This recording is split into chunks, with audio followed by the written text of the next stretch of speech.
ఇప్పుడు నువ్వే చూడు, అమ్మగారికి ఈ విషయం తెలిసిందంటే ఇంట్లో ఎంత పెద్ద గొడవ జరుగుతుందో. అలాంటి గొడవేమీ జరగదు కార్తీక్. అత్తయ్య గారికి ఈ విషయం ఏమాత్రం తెలీదు. ప్లీజ్ దయచేసి అత్తయ్య గారికి నువ్వు చెప్పకు. ఒకవేళ నేను చెప్పకపోతే మాత్రం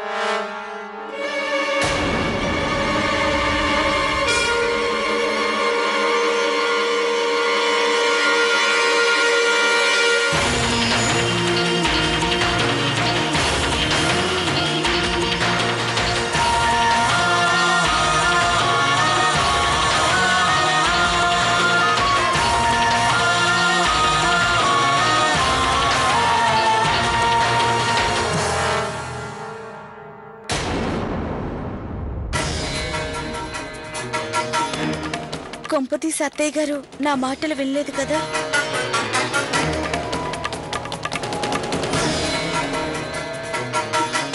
ఏమైంది కార్తీక్?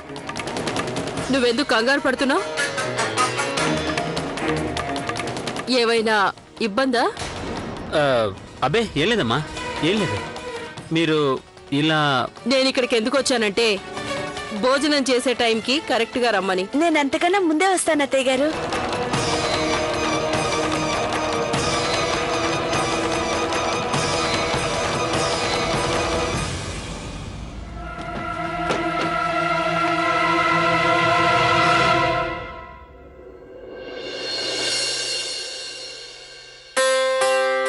కార్తీక్ రిలాక్స్, అత్తయ్య గారు వెళ్ళిపోయారు. అరే ఎక్కడ రిలాక్స్ అవును?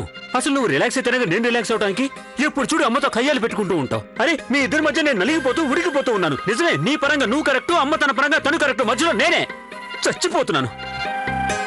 ఒకవేళ అమ్మకి ఈ విషయం తెలిసిందంటే నువ్వు ప్రియ వదనకు తీసుకెళ్లి భోజనం పెట్టావని, ఆవిడ వదనకు వేసిన శిక్ష నువ్వు పాటించలేదని తెలిస్తే, ఇంట్లో అక్కడ శివుడు కూడా ఉంది కదా, అందులోంచి ఆయన బయటకు వచ్చి తాండవం చేసినంత ప్రళయం వస్తుంది. ఓరి దేవుడా, ఎందుకు ఇలా జరుగుతున్నాయి? నేను ఈ ఇంట్లో భయపడుతూ క్షణక్షణం బతకాల్సి వస్తుంది.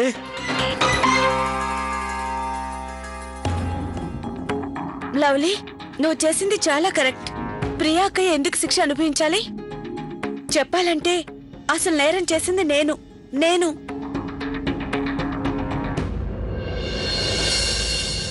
ప్రియా, నువ్వు బానే ఉన్నావు కదూ?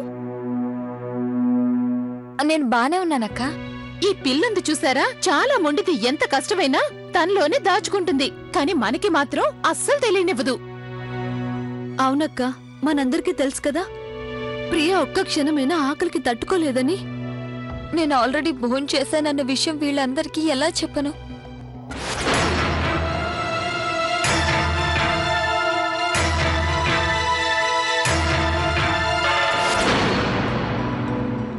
అమ్మాయి ప్రియా,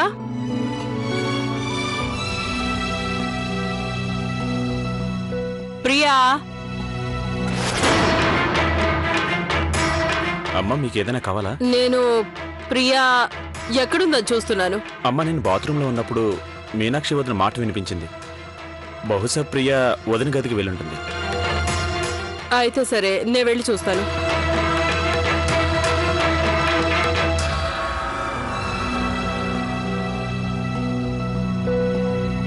ప్రియా, నీకు అత్తగారు వేసిన శిక్ష పూర్తి కాగానే మేం నీకు నచ్చిన పన్నీర్ కోఫ్తా చేసి పెడతాను.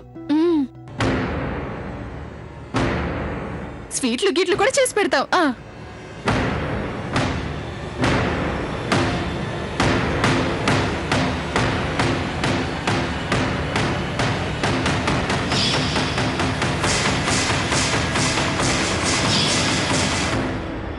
సరే వదిలే, పన్నీర్ కోఫ్తా వద్దులే.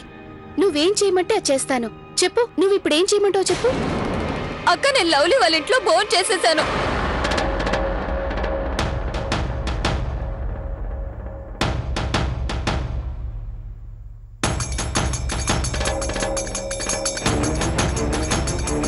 నువ్వు ఇలా ప్రియా, నువ్వు అత్తయ్య గారి ఆజ్ఞకు వ్యతిరేకంగా ఎందుకు వెళ్ళావు?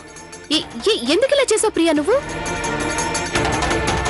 ఏంటండి భోంచేసావా? ప్రియా, అత్తగారికి ఈ విషయం తెలిస్తే ఆమె నిన్ను అస్సలు క్షమించదు. అక్క, నేనేం చేయగలను? లవ్లీ వాళ్ళ పేరెంట్స్ తో పాటు లవ్లీ కూడా నన్ను ఫోర్స్ చేసింది. I couldn't say no. నేను భోజనం చేసేసాను.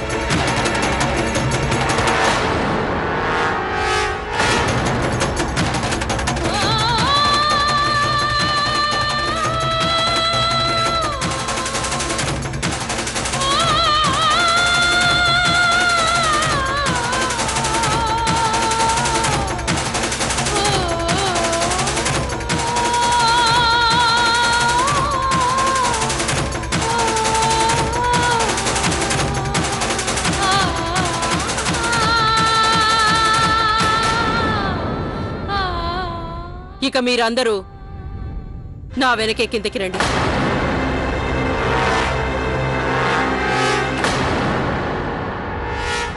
ఏం కోడల పిల్ల, పుట్టింట్లో ఎలా ఎంజాయ్ చేసావు? మీ అమ్మా నాన్న ఎలా ఉన్నారు? మావయ్య గారు వాళ్ళు చాలా బాగున్నారు. ఈ తంతు కూడా బాగా జరిగింది. వాళ్ళు దూరం అయ్యారన్న ఫీలింగ్ కూడా ఇప్పుడు కాస్త తగ్గిపోయింది. చూడమ్మా, అమ్మా నాన్నల అనుబంధాన్ని మించింది మరేదీ ఈ లోకంలో లేదు. నీకు ఎప్పుడు వెళ్ళాలనిపిస్తే వెళ్ళి వెంటనే కలిసి సంతోషంగా మాట్లాడరా. కానీ గుర్తుంచుకో, మీ అత్తగారి అనుమతి తీసుకుని మాత్రమే. లేదంటే నువ్వు వెళ్ళాక ఇంట్లో అందరినీ, ముఖ్యంగా నన్ను మాటలతో ఉతికి ఆరేస్తుంది అంతే.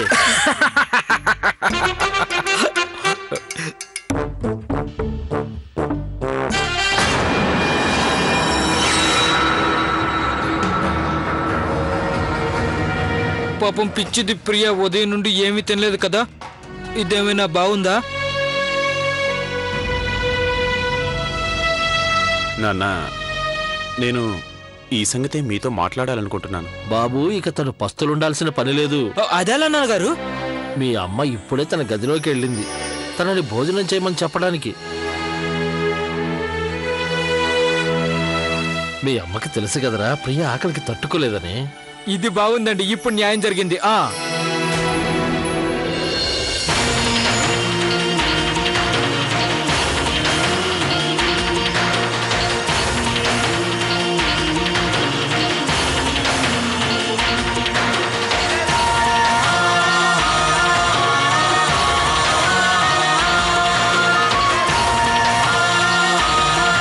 నేను మీతో ఒక ముఖ్యమైన విషయం మాట్లాడాలి.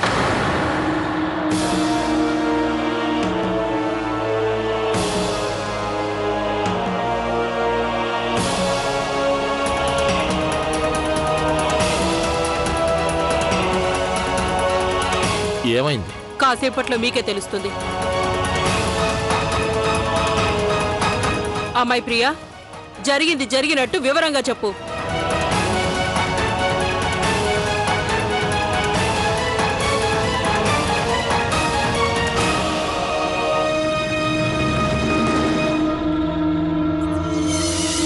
సరే వద్దులే, అదేంటో నేనే చెప్తాను. మన కుటుంబంలో అందరూ ప్రియా శిక్ష గురించి బాధపడుతున్నారు. ఇప్పుడు మనకు ఆ అవసరం లేదు.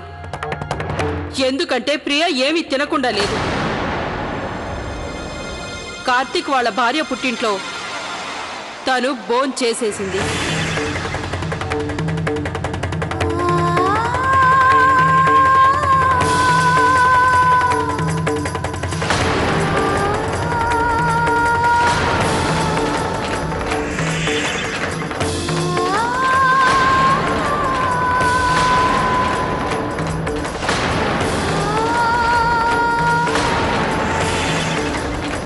అమ్మాయి ప్రియా, నువ్విప్పుడు మాకో విషయం చెప్పు.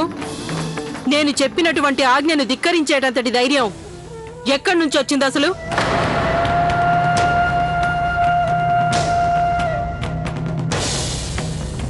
ఎవరి అండ చూసుకొని నువ్వు ఈ సాహసం చేశావు? ఎవరి అండ చూసుకొని?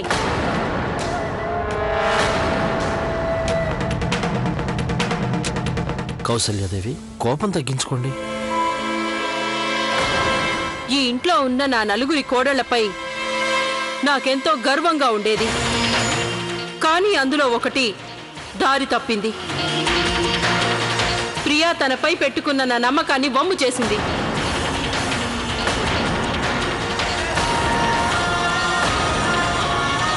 నా తల దించుకునేలా చేసింది.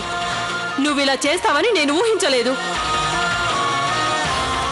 అత్తయ్య గారు, ప్రియా అక్కని భోంచేయమని నేనే బలవంతం చేశాను.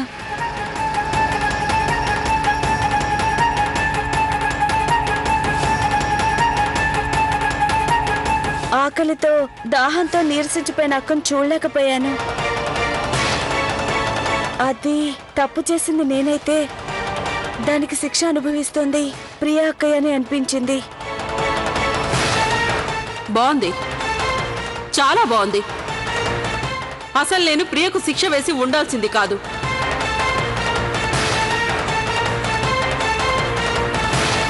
కానీ శిక్షా సమయంలో ప్రియకు నువ్వు భోజనం పెట్టి నువ్వు మరో తప్పు చేశావు. అత్తయ్య గారు, అమ్మ నాన్నలు బలవంతం చేశారు. అందువల్ల అక్కయ్య కాదనలేకపోయింది. పాపం తను మాత్రం ఏం చేయగలదు? అయినా కౌశిక్ నివాసపు నియమాల ప్రకారం పెద్దల మాటను గౌరవించాలని, వారి మాటను కాదనకూడదని మీరే చెప్పారు కదా, అవునా? మంచిది. మా నియమాల ప్రకారమే ఇప్పుడు శిక్ష కూడా విధించబడుతుంది. కానీ తప్పు చేసిన వ్యక్తికే. ఈసారి శిక్ష కార్తీక్ భార్యకు వేయబడుతుంది.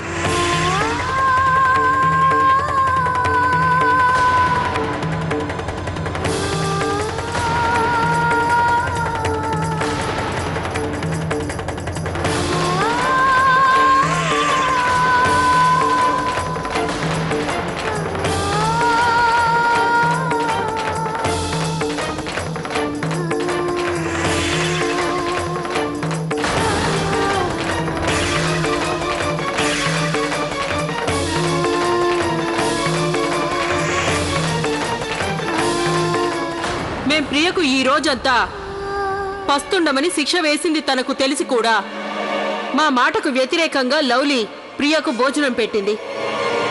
ఇది నా దృష్టిలో నువ్వు చేసింది చాలా పెద్ద తప్పు.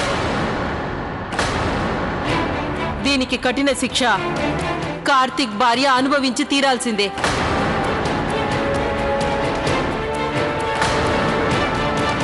కార్తీక్ భార్య అన్ని పనులు నేర్చుకోక తప్పదు.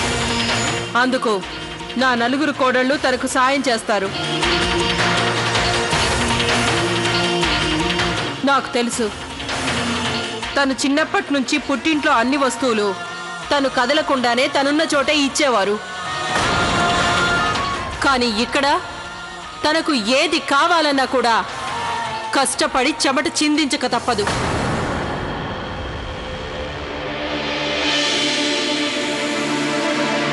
అత్తయ్య గారు, మీరెలా చేయమంటే నేనలా చేసేందుకు సిద్ధం. కానీ నాదొక విన్నపం. నేను చేసిన తప్పులకి మీరు శిక్ష వేరొకరికి వేయకండి ప్లీజ్. అమ్మాయి గౌరీ, కార్తీక్ భార్యకి చెప్పు నేనింకా మాట్లాడడం పూర్తి కాలేదని.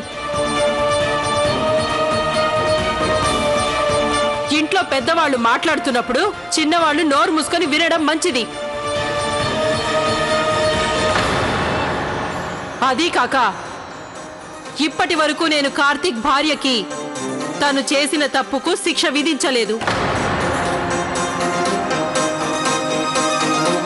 కార్తీక్ భార్య వల్లే ప్రియకు శిక్ష వేయబడింది.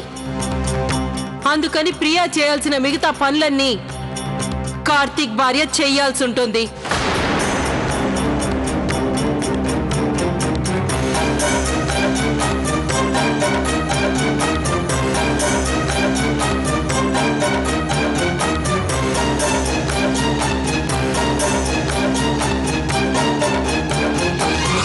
ఊడవడం, తుడవడం, గిన్నెలు కడగడం, బట్టలు ఇస్త్రీ చేయడం, ఇంకా ఇంట్లో కావలసిన వస్తువులు ఏమున్నాయో ఏమి అయిపోయాయో చూసి చెప్పాలి నాకు.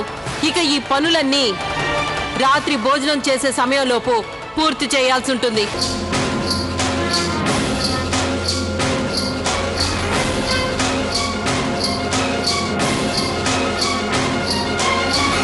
ఇదిగో గౌరీ,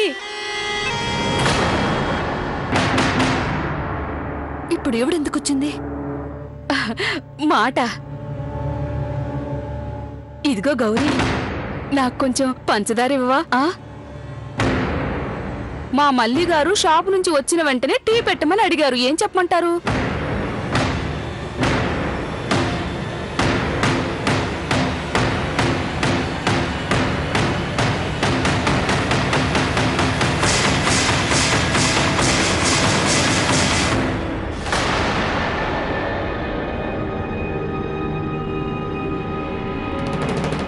ఏమైందబ్బా?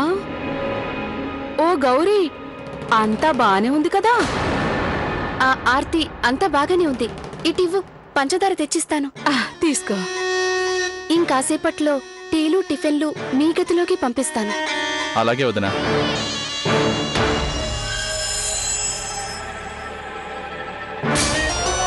ఆ గౌరీ, కొంచెం తీసుకురా.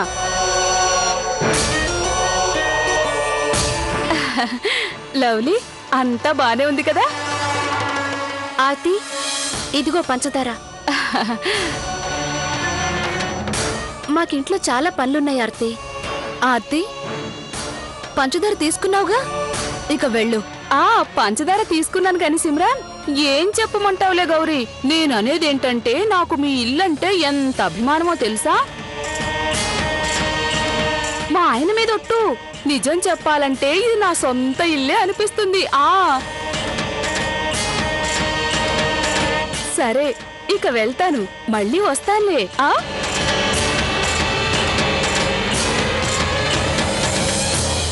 మీరందరూ నాతో పాటు వంటగదిలోకి రండి.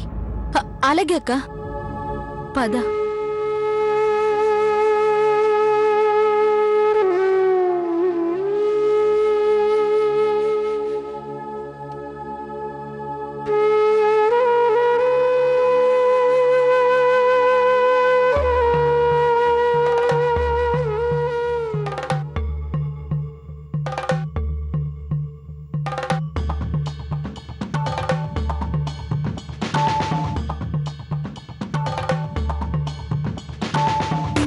ముందు చీపురుతో ఊడు, ఆ తర్వాత తడిగుడ్డతో తుడు. నేను కిచెన్లో పని చేస్తాను. నీకు ఇల్లు ఊడవడం వచ్చు కదా?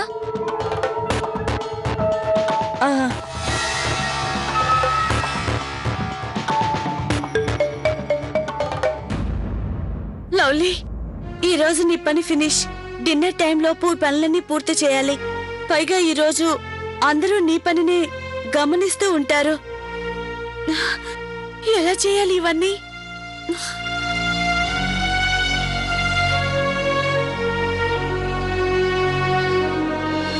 అరే రామయ్య, కిచెన్ లో ఆ ప్లేట్ లో భోజనం అంతా అలాగే వదిలేశారు. ఆ ప్లేట్ లో ఎవరు తిన్నారు? తెలీదా అమ్మా? సరే వెళ్ళి సుశీలకు చెప్పు, త్వరగా గిన్నెలు కడగమని. అలాగే అమ్మా. నా ముందైతే అందరూ బాగానే భోంచేశారు, ఎవ్వరూ ఏదీ వదిలిపెట్టలేదు. అమ్మా లవ్లీ, అప్పుడే భోజనం పూర్తయిందా? అయింది డాడ్, నా భోజనం పూర్తయింది. ప్లేట్ అలా ఉండనివ్వు తల్లి, తర్వాత నేను తీసేస్తాను. లేదా అమ్మా, నేనే స్వయంగా పెడతాను, మీరు వడ్డించండి. ఆ ప్లేట్ ఖచ్చితంగా లవ్లీదే అయి ఉంటుంది. అంటే తనేం తినకుండానే వెళ్ళిందన్నమాట. నేను తనకు ఫోన్ చేసి తెలుసుకుంటాను. లవ్లీ, ఇప్పటికైనా నువ్వు మారు. త్వరగా అక్కల దగ్గర ఇంటి పనులన్నీ నేర్చుకో చక్కగా. ఇలా మళ్ళీ మళ్ళీ తప్పులు చేస్తే అత్తగారు కోపడతారు, చాలా కఠినంగా శిక్షిస్తారు. అయినా నేను చేసిన తప్పులకి నాకే శిక్ష పడాల్సింది. పాపం ప్రియా అక్క మధ్యాహ్నం వరకు నీళ్ళైనా ముట్టలేదు, అది కూడా నా వల్ల. మంచే జరిగింది, అత్తగారు ఈసారి నాకు శిక్ష విధించారు. ఇప్పుడు ఈ పనులన్నీ చేయాలి.